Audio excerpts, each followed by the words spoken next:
Well, thank you for joining me, Benjamin Mushatama, for this usual program where we look at the big discussions on the continent and also looking at global politics. Well, today we're looking at this international story of Donald Trump's approach to international affairs. We're going to try see if we can capture the man himself and see how we can actually make an understanding of sorts of who Donald Trump is and what his approach is when it comes to international politics. It's a very difficult one. Well, the latest is that United Nations Secretary General Antonio Guterres said this weekend that he's encouraged by North Korea's decision to suspend nuclear and missile tests and that it proves that diplomacy solves conflicts. North Korean leader Kim Jong-un said his country is no longer needed to conduct nuclear tests or intercontinental missile tests because it had completed its goal for developing the weapons, whatever that goal is. It was the first time Kim directly addressed his position to North Korea. We know that was so important in terms of after the South Korean President Moon Jae-in and US President Donald Trump was speaking last week that they will be meeting with the North Korean leader.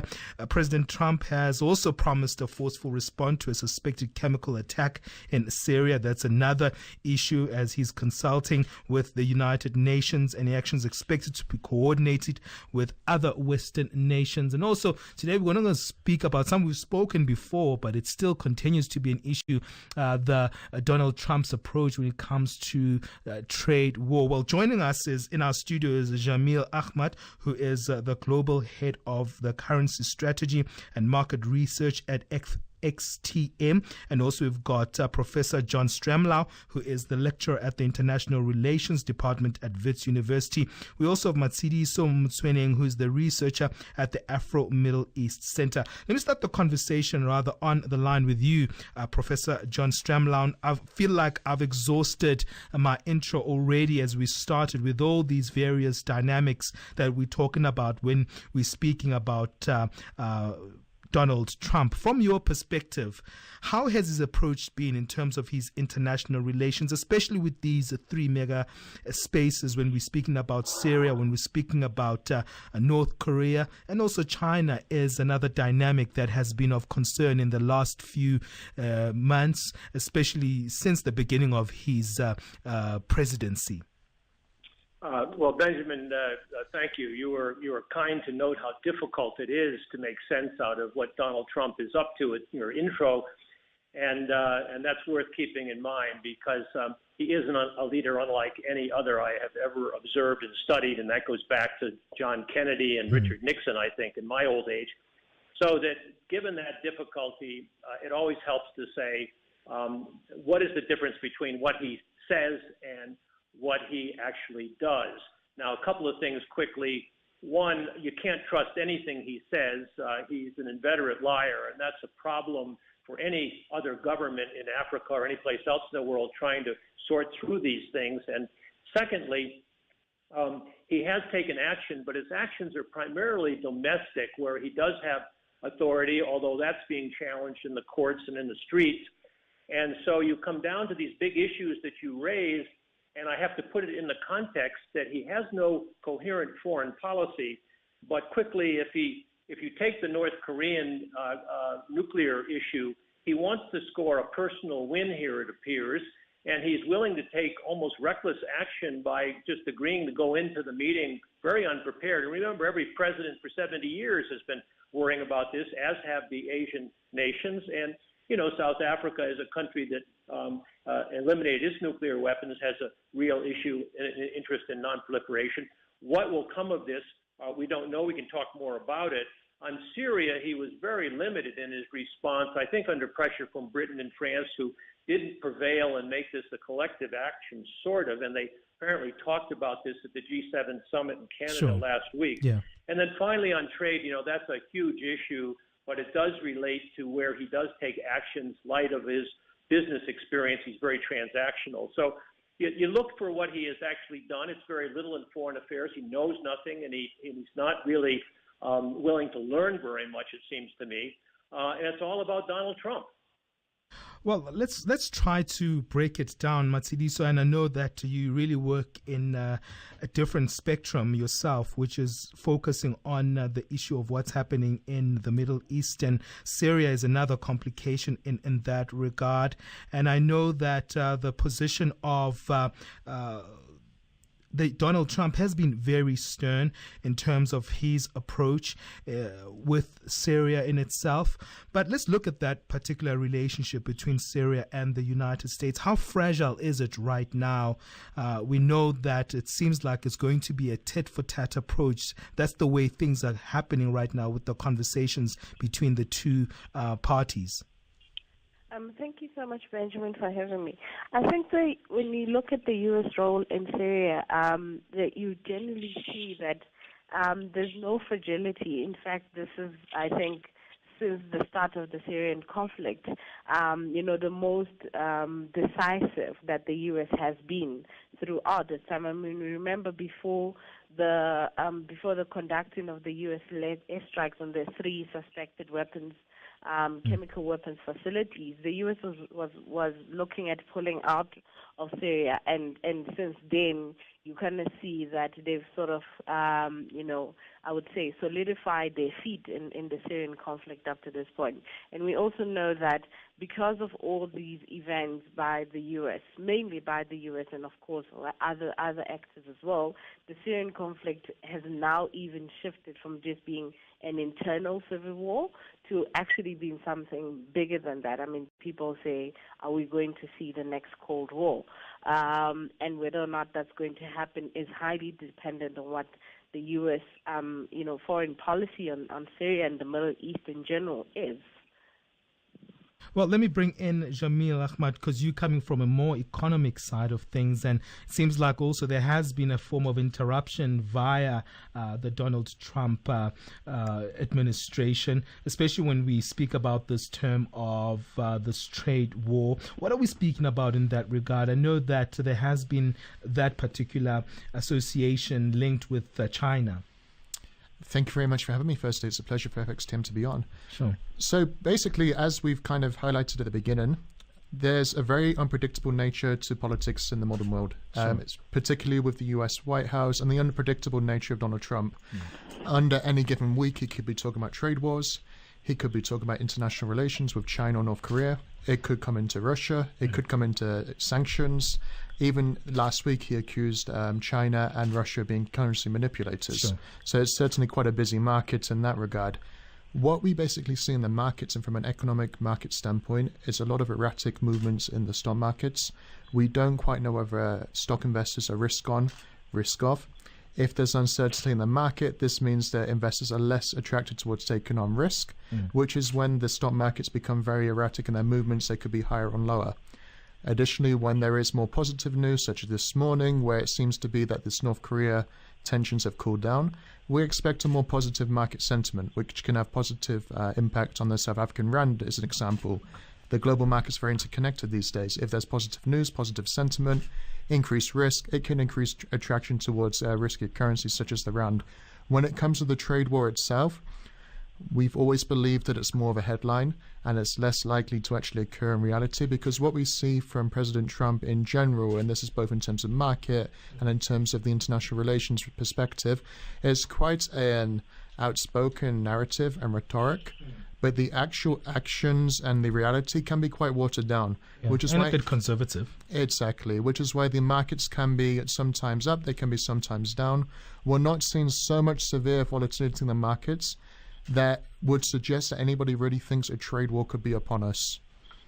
All right, we'll try to break this down even further when we come back from our break. It's so complex in itself, and I think the three guests did a good job in trying to outline very simplistically the various dynamics that we are seeing when it comes to Donald's approach with international affairs. Let's take a quick break, and then we'll be back and continue this discussion. Remember, you can give us your thoughts on our Twitter handle at Channel Africa 1 or at African Dialogue. Give us your views. We want to hear from you on that platform, and you can also remember stream us live live if you're listening to outside the continent on www.channelafrica.co.za. If you're listening to that platform, thank you for joining us. And remember, we're also on DSTV in South Africa and neighboring countries on channel 802 on the audio bouquet. And don't forget that in sub-Saharan Africa, we're still on that shortwave service, and you can still join us there. Let's take a quick break. I think we all need to catch our breaths because things are unpredictable right now, and we'll come back after this.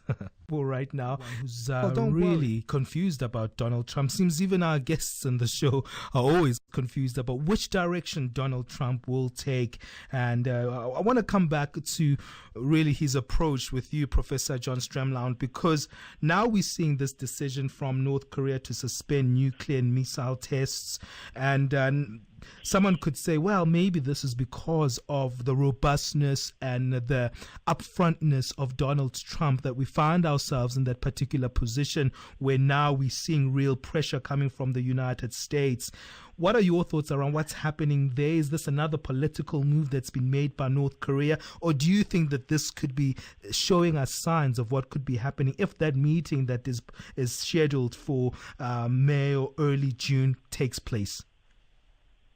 Well, this is a hard one to forecast, and not to add to your uncertainties, I would certainly say that the world should watch this with interest and concern because Donald Trump, as we've said earlier, is quite unpredictable, and the deal may or may not come through. It's not even clear whether they're speaking on the same wavelength, Kim Jong-un and Donald Trump. Donald Trump wants a win, and Kim Jong-un is in a dead end on his economy, is in pathetic shape, and he's only got nuclear weapons to bargain with. So it's a very unnatural and really idiosyncratic situation. I'd just like, if I could for a second, to bring it back to African concerns more immediately after hearing about the Syrian conflict and the internationalization of local conflicts.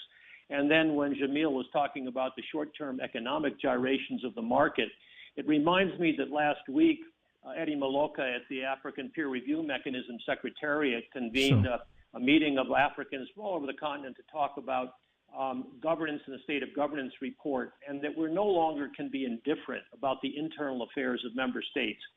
So the real big issue for Africa, I think in some ways with regard to Donald Trump, is what is he doing domestically with regard to such things as deregulation and this terrible tax bill, which is cutting for the rich and not doing anything to the equity question. It's destabilizing the U.S. economy, and that echoes through the U.S. economy. And then when he, in fact, behaves like African autocrat would, he's very much in challenging the constitutional precepts of the country, and he's doing things that are autocratic in nature, even if he can't get away with it. How the U.S. political system handles this should be of interest and watched very carefully by Africans, because Africa is itself pioneering its role in watching the internal affairs of member states, not indifferent to the internal affairs of member states. And this is a really, really big issue. So I don't want to lose sight of the fact that this discussion, while it gets caught up in the everyday gyrations of the market or the chemical bombing, it nevertheless raises some very profound questions, Benjamin, and maybe the other panelists have something to say about the implications of their day-to-day business to these larger questions of how can you be indifferent about the internal affairs of sovereign states?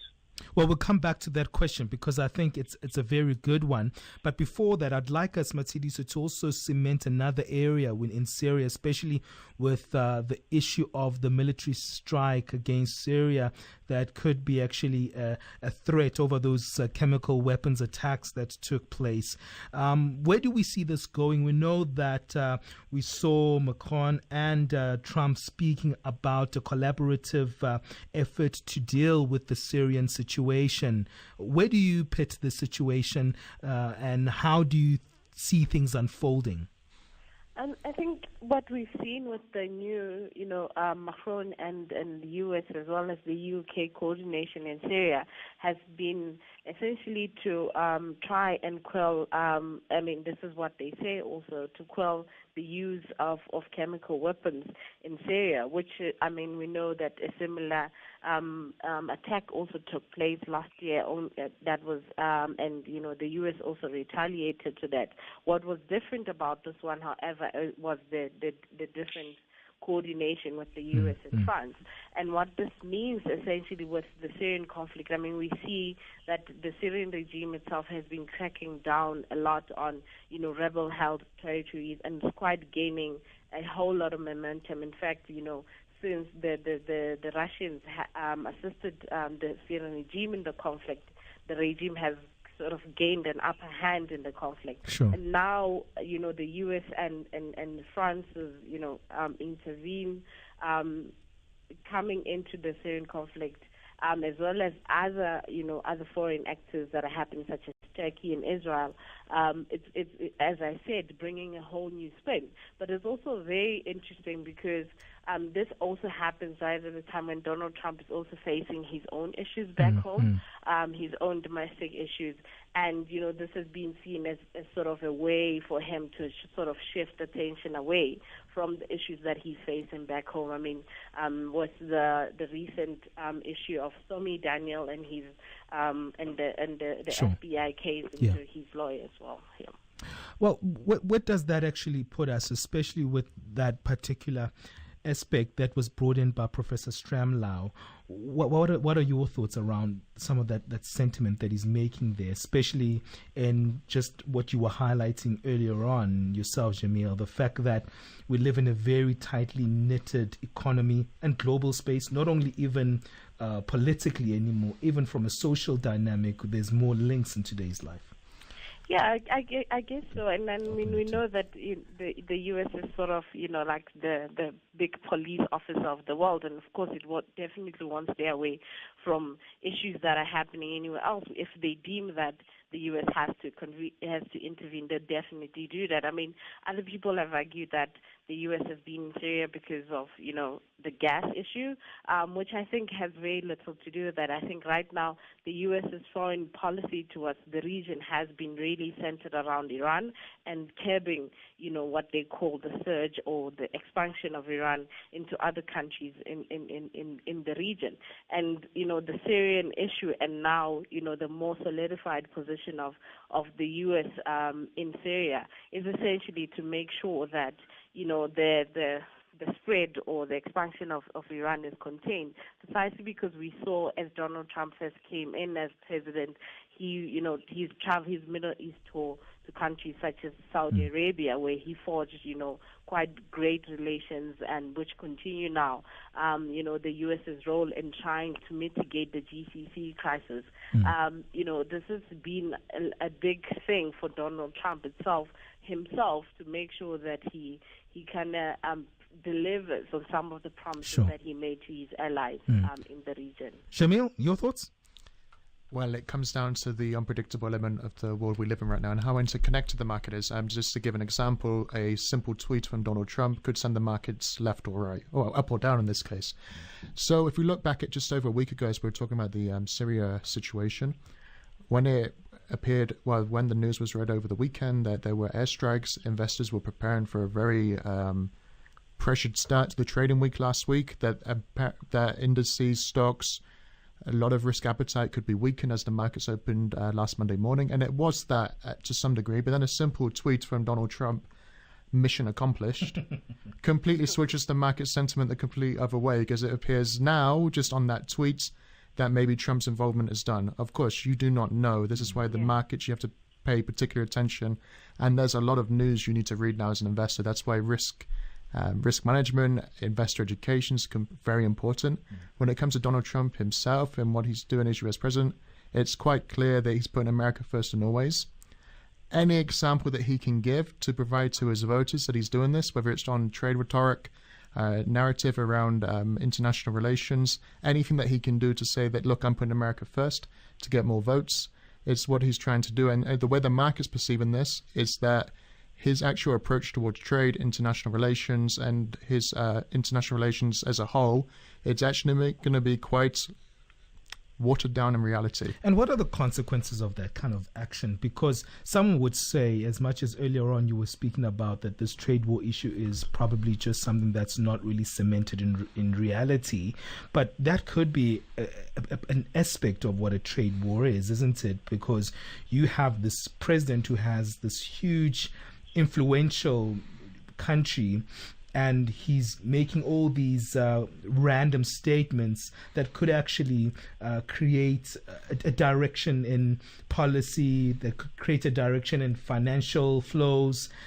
Isn't that where he has dominance over this so-called trade war? Because whatever he says is almost like favors the direction that he wants to take the narrative. Well, if you look at the basis of his social media feed only and his Twitter feed, it certainly has the potential to encourage turbulence in the financial markets. This has been seen on a variety of different occasions. Now, if we look at what could actually happen in the case of a trade war, let's talk hypothetical. You've got the US and China, two of the major economies in the world, and we've got global economic optimism in 2018 that actually hasn't been as high as since before the great financial crisis, global financial crisis, 2007. Sure. So if our two major economies that all other economies are reliant on to some degree when it comes to trade, import, export, or foreign investment, if these two are going head-to-head, we would expect for a lot of global economic forecasts to be downgraded. We would see a lot more turbulence in the financial markets, so stock markets be under huge risk. Probably would see a lot of safe haven appetite towards Japanese yen and gold. Wow. So yes, it's certainly a busy time, and there's a lot to continuously monitor in the markets. Well, I'm going to take one more break, and then I'm going to come back and we're going to sum up the conversation. If you're joining us now, we've got Professor John Stramlau on the line there, lecturer at the International Relations Department at Wits University. We also have in our studios Jameel Ahmad, who is the Global Head of Currency Strategy and Market Research at FXTM. And Matsidi Sumtwening is also on the line, who's a researcher at the Afro-Middle East Center. Confusing man that we're speaking about today doesn't make the topic any easier, but it's great to see this conversation happening to unpack really what's actually happening behind the scenes. And I appreciate our guests for simplifying the conversation and making sure that we understand the complexities of what's happening here. Let's take a quick one, 11:30 Central African time. We'll be back and sum up the conversation. Channel Africa has good news for you. We have extended our reach. If you have an iPad or iPhone, download the Channel Africa iOS app at itunes.apple.com. If you have a cell phone, then get our Android app at Google Store. Get the latest news from Africa. Get the Channel Africa app. Channel Africa, bringing you the African perspective.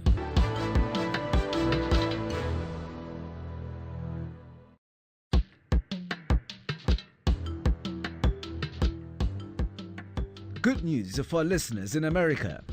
You can now listen to Channel Africa by phoning 605-47-1711. So, if you're a Channel Africa listener in America, simply dial 605-47-1711. Channel Africa, giving you the African perspective.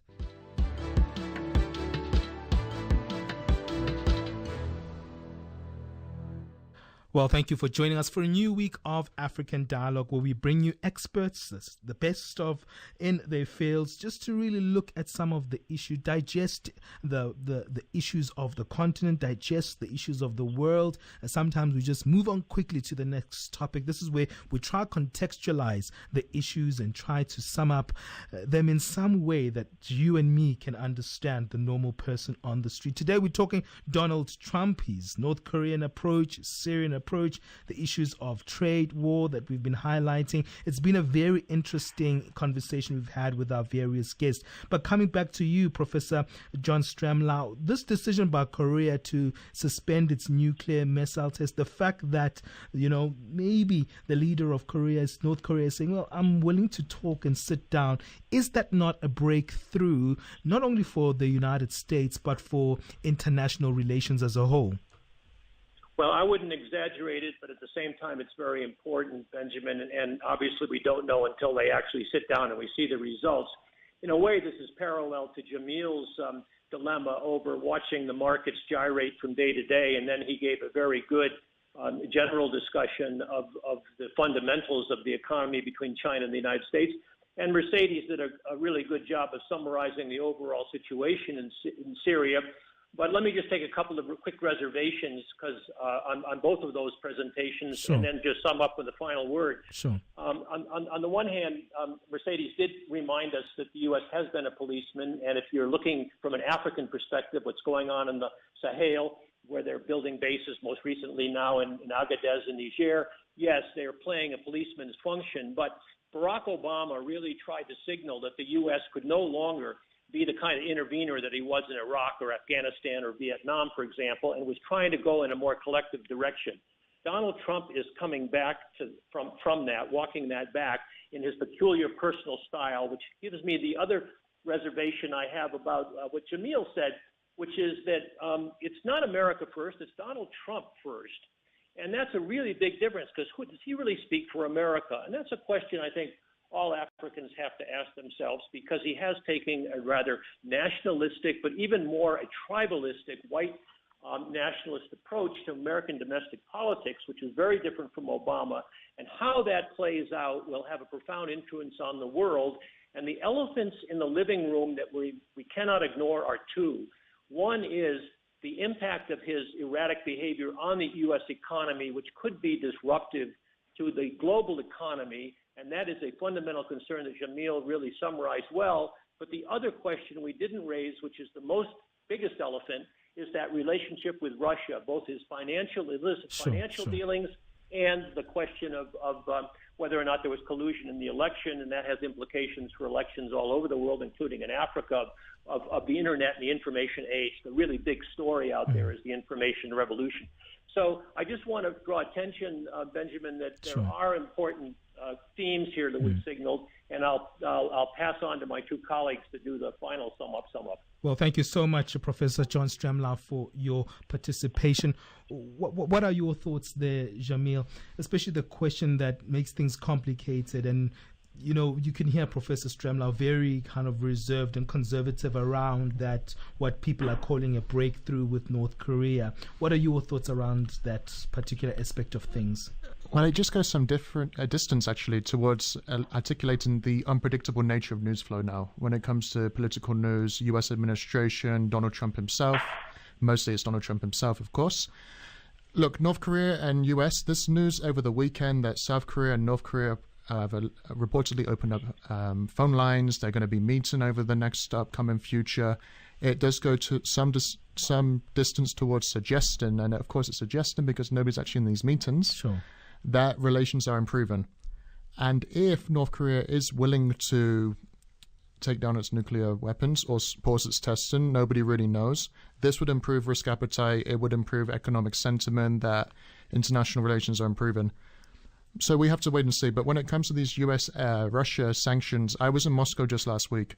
These sanctions on Russia and what it's doing is nothing new. Russia's actually dependent on its own internal resources. What it's actually creating is market fluctuations, When it comes to the currency, Russian rubles obviously weakened very significantly over just 1 week. This means there's going to be inflation pressures, and actually what it's doing is currency fluctuations mostly in the market. It's going to take a long time towards being able to articulate what impact this is going to have on the economy. Let me come to you now, Matshidiso, before we wrap it up. But let's wrap it up with you, in fact. Where do you see things going? There's so many dynamics when it comes to Donald Trump, and you've been specifically looking at Syria in itself because that's where your focus is. What are your thoughts?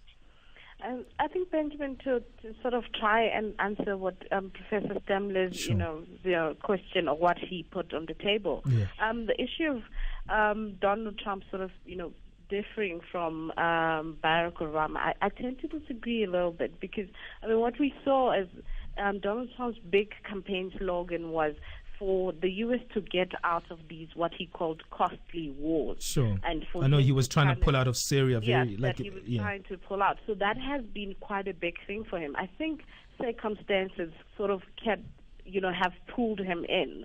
And we see this issue with what he had said, even with the days leading up to the airstrikes, where he said that, the U.S. is willing to stay in Syria, except that if someone else is forking the bill for it. And he essentially was speaking to Saudi Arabia about this. And we've seen subsequent to that, Saudi Arabia saying that they're willing to support the U.S. financially for them to stay in Syria. I think also, again, as I mentioned earlier, that Trump essentially, uses this issue of abroad to try and sort of mitigate domestic struggles and the things that are like kind of, getting in his way of advancing his campaign locally. And this has been quite evident with his, very confused policy of whether or not he's staying, whether or not he's pulling out, what is the U.S.'s role, even in Africa, as Professor Stremler has said. Sure. In terms of the relations with Russia, as the airstrikes went in Syria after the chemical weapons attacks, Nikki Haley, for example, the UN envoy for the U.S. in Nikki Haley then said that, the U.S. is going to throw all these sanctions against Russia. But then Trump came back and said, no, that's not what we're doing. Again, as the two colleagues have mentioned, there's quite a very complicated relationship that he has personally with Russia, but also the relationship that the U.S. has with Russia and what that means going forward, especially in the Syrian context, because a lot of this had been seen as though, there's going to be a confrontation between the U.S. and Russia, and that's why people are calling it a Cold War issue and whatever. I think beyond this is actually seeing, for us, we're going to see the Syrian case as being a platform for the U.S., Russia, as well as other players to sort of flex their muscles and show the world how they're all trying to, raise in this race for power, especially in the region, because the Middle East and of course the African continent has been a big platform for U.S. to sort of show the world how capable or how they're able to play this role of police officer of the world quite exceptionally. And I don't think Donald Trump is about to stay away from that image of the U.S. Just as yet. I think he's probably going to win elections, and then perhaps there'll be a big configuration after, the next elections. Well, thank you so much for you all giving us your time there. That's how we're going to wrap up the conversation. Thank you to Professor John Stremlau, lecturer at the International Relations Department at Wits University. Thank you for probing Professor John Stremlau and asking nuanced questions in the conversation. Thank you as well to Jameel Ahmad, who is the Global Head of Currency Strategy and Market Research at FXTM. Thank you for coming to our studios. We appreciate your analysis. We should get you back in here once again to speak to you on other issues. I've already got ideas in the back of my head on what we can speak about. But also we've got Matsidi Somtwening, second time having you on the program. It's been a pleasure speaking to you. She's a researcher at the Afro-Middle East Center, joining us there. Takes us to 11:41 Central African